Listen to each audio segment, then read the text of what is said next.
ہر قسم کے روحانی جسمانی مسائل اور وظائف کے لیے پیر اقبال قریشی چینل کو سبسکرائب کریں۔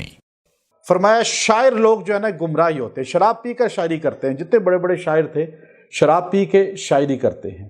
وہ جگر مراد آبادی تھا، اس نے جب اجمیر شریف اس کو بلایا گیا، ایک مرتبہ اشتہار لگا دیا گیا کہ اجمیر شریف درگاہ، یہاں آئے ہیں نا اجمیر شریف کے گردی نشین 2013 میں خلافت بھی مجھے دی، یہاں انہوں نے بیان بھی کیا پیر بلال چشتی صاحب۔ تو اب اجمیر بڑی درگاہ ہے، لیکن چونکہ اس کو بلایا گیا، اشتہار لگایا کہ نعتیہ کلام پیش کر، لوگوں نے کہا یہ شرابی آدمی ہے، یہ تو شاعر ہے، لیکن اس نے آ کر جو کلام پیش کیا لوگوں کو ہلا کے رکھ دیا۔ اس نے وہ کلام بڑا نیٹ پہ ہی موجود ہے۔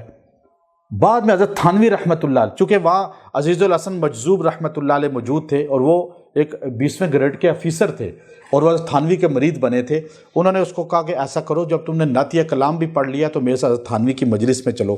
وہاں گیا، بیعت ہوا اور اس نے داڑھی کا ارادہ کیا اور شراب چھوڑنے کا اعلان کر دیا۔ شراب کے مٹکے پیتا تھا وہ، شراب خالی گلاس میں نہیں پیتا تھا، پورا دن میں کئی جگ پی جاتا تھا، اور شاعری کرتے ہوئے تو پورے مٹکے خالی کرتا تھا۔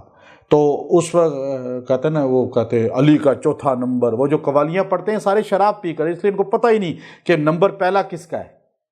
شرابی کو کیا پتہ ہوگا پہلا نمبر کس کا ہے؟ دمادم مست قلندر، اب یہ اس طرح کرتے ہیں۔ تو اس نے شراب چھوڑی، بیعت ہوا، تو ڈاکٹرز نے کہا کہ ایک دم چھوڑی ہے تو اس کا جگر عادی ہو گیا تھا، اب یہ مرنے کے قریب ہو گیا ہے، تو یہ تھوڑی سی پی لے۔ اس نے کہا کہ اگر پی لوں گا تو کیا بچ جاؤں گا؟ کہا جی بچ جاؤں گا۔ بچ جاؤ گے؟ ڈاکٹر نے کہا اچھا پھر کبھی موت نہیں آئے گی؟ انہوں نے کہا موت تو آئے گی۔ کہا اگر پیتے پیتے مر گیا تو کہاں جاؤں گا؟ اور اگر چھوڑ کے توبہ کر کے مر گیا تو کہاں جاؤں گا؟ بتاؤ ذرا۔ کہتے ہیں اللہ نے بعد میں زندہ رکھا، شراب چھوڑ دی، بچ بھی گیا۔ کہتا ہے ایک وقت تھا کہ میں اجمیر نعت پڑھنے کے لیے آیا تو لوگوں نے جلوس نکالے کہ شرابی کو نہیں اجمیر آنے دیں گے، بدکار کو نہیں آنے دیں گے، میری تصویریں لگائی۔